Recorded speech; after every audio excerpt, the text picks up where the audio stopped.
नमस्कार साथियों, आप सभी का स्वागत करता हूं हमारे YouTube चैनल क्रेडेंस ट्यूटोरियल्स पे।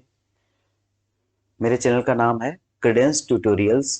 आप YouTube पे सर्च कर सकते हैं और हमारे चैनल को सब्सक्राइब भी कर सकते हैं। चलिए स्टार्ट करते हैं क्लास को। और ये जो श्रृंखला है RO ARO की, जो आपकी प्लेलिस्ट बनी हुई है हमारे YouTube चैनल पे, वहाँ पे RO ARO 2021, आप वहाँ पे जाके सारे लेक्चर को देख सकते हैं और आपके एग्जाम्स के लिए बहुत ही इंपॉर्टेंट है। और कुछ क्वेश्चन जो आए हुए हैं उनको भी कवर किया गया है। चलिए स्टार्ट करते हैं क्लास को। जिन पौधों में संवहन ऊतक अनुपस्थित होते हैं परंतु भ्रूण का निर्माण होता है, उनको किस फैमिली में रखा गया है? बायोफाइटा फैमिली में। इनको बायोफाइटा फैमिली में रखा गया है। कौन से पौधे पत्ती रहित पत्ती रहित एवं जड़ रहित होते हैं? तो कौन से पौधे पत्ती रहित और जड़ रहित होते हैं? साइलोप्सिडा सब फाइलम में। ठीक है, तो जो पौधे पत्ती रहित और जड़ रहित होते हैं उनको किस फैमिली में रखा गया है? साइलोप्सिडा सब फाइलम में। एगार एगार नामक पदार्थ प्राप्त होता है जेलिडियम नामक शैवाल से। जेलिडियम नामक एल्गी जो होती है उसमें एगार एगार नामक पदार्थ पाया जाता है। साइनोबैक्टीरिया की एक अन्य संज्ञा क्या है? ठीक है, जो साइनोबैक्टीरिया होता है उसको अन्य किस नाम से जानते हैं, ये पूछा गया है। नीली हरी शैवाल, इसे ब्लू ग्रीन एल्गी बोलते हैं। Blue green algae. समुद्र सलाद सी लेट्यूस उपमा किसे प्रदान किया गया है? अल्वा को। सी लेट्यूस या समुद्री सलाद अल्वा को कहा जाता है। नीली हरी शैवाल में प्रकाश संश्लेषण का उत्पाद क्या है? तो जो ब्लू ग्रीन एल्गी है,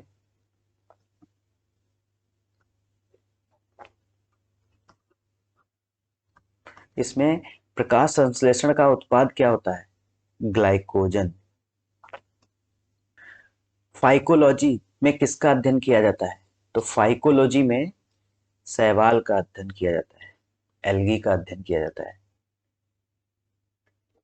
ठीक है, तो फाइकोलॉजी किससे रिलेटेड है? शैवाल से। हरी शैवाल में कौन सा पदार्थ संचित होता है? हरी शैवाल में कौन सा पदार्थ संचित होता है?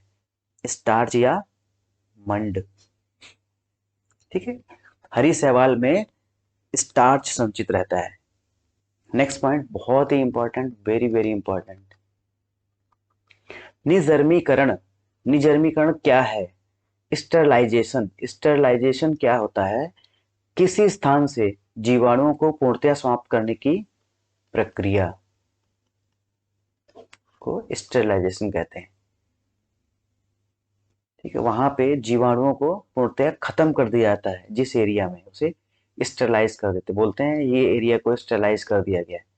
अब कोविड हुआ तो उन्होंने बोला कि पूरे हॉस्पिटल को स्टरलाइज कर दिया गया, तो उसे जीवाणु को पूर्णतया समाप्त करने की प्रक्रिया को निजर्मीकरण कहते हैं। कोई जर्म यहाँ पे नहीं होगा। पेंसिल का लेड है, पेंसिल के लेड में क्या पाया जाता है? ग्रेफाइड।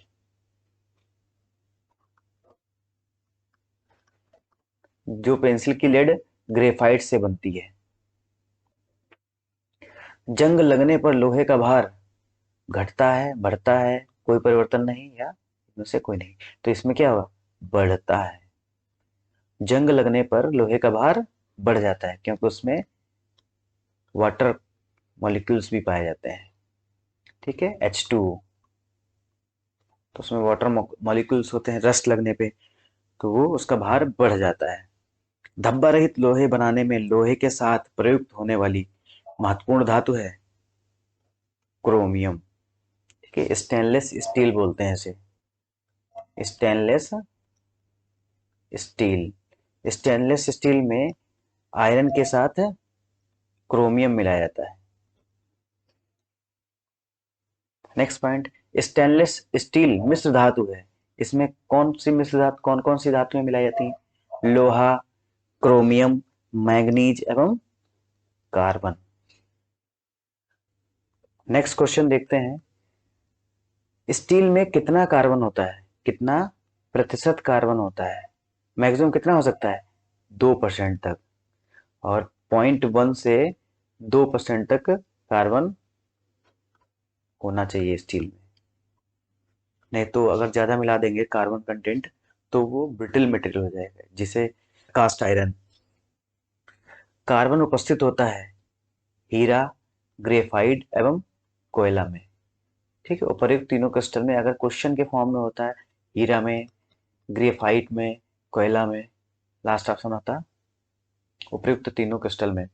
तो यहाँ पे कार्बन उपस्थित होता है तीनों में।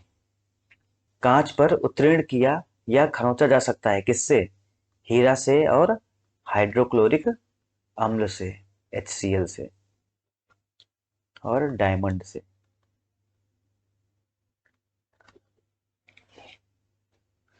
तो जो खरोंचना मतलब उस पर डिजाइन जो बनाई जाती है कांच पे, वो हीरा से बनाई जाती है।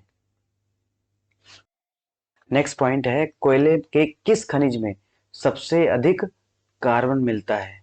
तो कोयले का कौन सा प्रकार में सबसे ज्यादा कार्बन कंटेंट पाया जाता है? वो है एंथ्रेसाइड कोयला में सबसे ज्यादा कार्बन की मात्रा होती है, 70 to 75%। टेफ्लॉन क्या है? टेफ्लॉन एक फ्लोरोकार्बन। ठीक है, टेफ्लॉन एक फ्लोरोकार्बन है। भारी जल, जिसे मंदक भी बोलते हैं, का रासायनिक फार्मूला होता है D2O। तो भारी जल को मंदक भी कहा जाता है, इसका रासायनिक फार्मूला ड्यूटेरियम ऑक्साइड। रासायनिक रूप से सूखी बर्फ ठोस कार्बन डाइऑक्साइड होती है। तो रासायनिक रूप से सूखी बर्फ को सॉलिड कार्बन डाइऑक्साइड गैस, जो सॉलिड के फॉर्म में हो उसे सूखी बर्फ कहा जाता है। प्राकृतिक रबड़ का बहुलक है आइसोप्रीन। तो आइसोप्रीन जो है नेचुरल रबर है।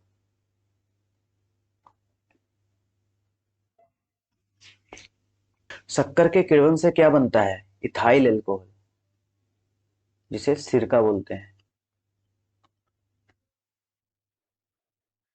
शक्कर के किण्वन से इथाइल एल्कोहल बनता है। बुलेट प्रूफ जैकेट बनाने में प्रयुक्त किया जाता है लेमिनेटेड कांच। ठीक है, बुलेट प्रूफ जैकेट बनाने के लिए लैमिनेटेड कांच का प्रयोग किया जाता है। नेक्स्ट पॉइंट है, तिजोरियां बनाई जाती हैं मैग्नीज इस्पात से। विद्युत खंभे बनते हैं ढलवा लोहे से। वेरी इंपॉर्टेंट है ये क्वेश्चन। विद्युत खंभे किससे बनाए जाते हैं? ढलवा लोहे से। और तिजोरियां मैग्नीज इस्पात से। प्रथम विश्व युद्ध में रासायनिक आयुध के रूप में प्रयोग किया गया था। ठीक, रासायनिक आयुध, केमिकल वेपन।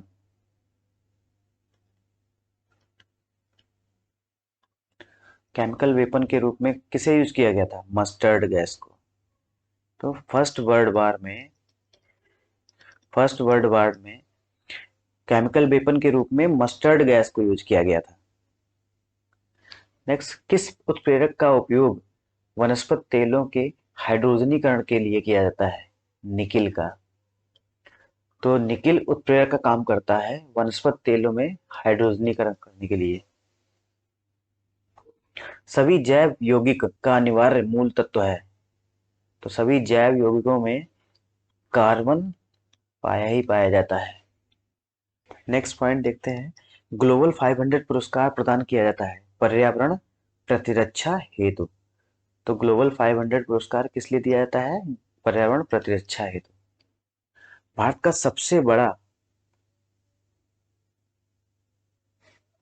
का सबसे पहला राष्ट्रीय उद्यान कौन सा है? राष्ट्रीय अभयारण्य।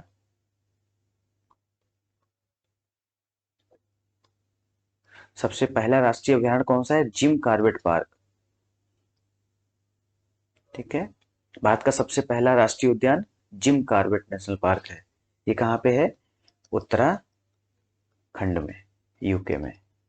चलिए नेक्स्ट पॉइंट देखते हैं, पगमार्क तकनीक। इंपॉर्टेंट टेक्निक है। पगमार्क तकनीक का प्रयोग किया जाता है विभिन्न वन्य जंतुओं की जनसंख्या के आकलन के लिए। अलग अलग टाइप के वन्य जंतुओं की जनसंख्या के आकलन के लिए पगमार्क टेक्निक का यूज किया जाता है। एजेंडा 21, एजेंडा 21 का संबंध किससे है? रियो में पृथ्वी शिखर सम्मेलन का दस्तावेज है। एजेंडा 21 क्या है? एक दस्तावेज है जो कि रियो रियो में अर्थ समिट हुई थी।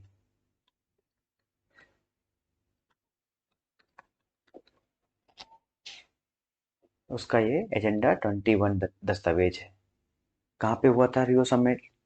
वो रियो डी जिनेरियो, ब्राजील में हुआ था।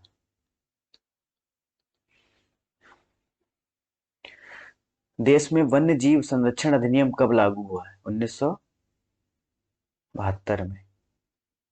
वन्य जीव संरक्षण अधिनियम 1972 बहुत पूछा जाता है।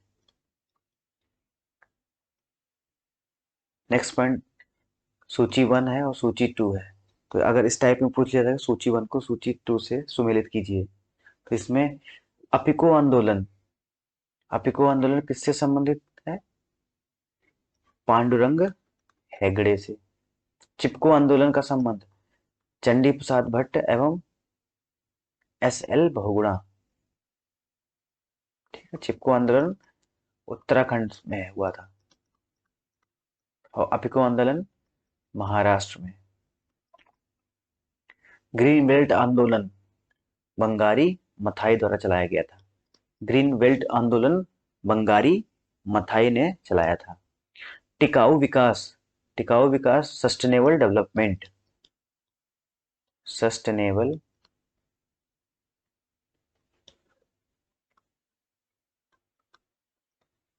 सस्टेनेबल डेवलपमेंट किसकी थी?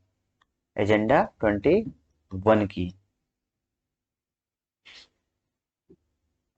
और कुछ दिवस हैं किस दिन मनाए जाते हैं वो भी देख लेते हैं। विश्व पर्यावरण दिवस, विश्व पर्यावरण पर्यावरण दिवस 5 जून को मनाया जाता है।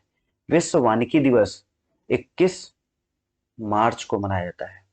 विश्व मितव्ययता दिवस 30 अक्टूबर को मनाया जाता है। विश्व ओजोन दिवस 16 सितंबर, ये इंपॉर्टेंट है। और विश्व पर्यावरण।